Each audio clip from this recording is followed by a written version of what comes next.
కష్టపడిన డబ్బు గురించే మనం ఆశపడాలి తప్ప వేరే ఒక్క రూపాయి గురించి కూడా మనం ఆశపడకూడదండి.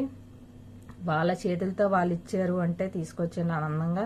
కానీ ఎక్కడ ఏ రూపాయి ఏ పావలా వదిలేసినా సరే, ఇక్కడ డబ్బులు ఎంతైనా సరే వదిలేసినా సరే మనం తీసి వాళ్ళకి ఇచ్చేయడమో, లేదంటే అవి తీసి ఏ ఆర్మర్లో పెట్టడమో, ఎక్కడైనా పెట్టామనుకోండి మనకి కొంచెం విలువ ఉంటుంది. మనకి వాళ్ళ చేతులతో వాళ్ళకే మనకి ఇస్తూ ఉంటారు. డబ్బులే కాదు, ఏమైనా గిఫ్ట్లు మనకి నమ్మకంగా వాళ్ళ ఇంట్లో నమ్మకంగా ఉన్నామనుకోండి, వాళ్ళు మనకి ఏమైనా తీసుకొచ్చి ఇస్తూ ఉంటారు.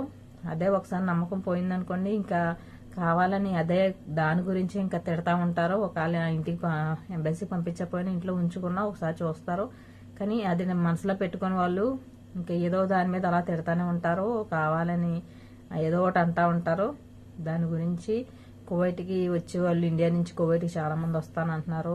కువైట్కే కాదు, ఖత్తరే కాదు, ఎక్కడికైనా సరే ఈ గల్ఫ్ కంట్రీలో ఎక్కడ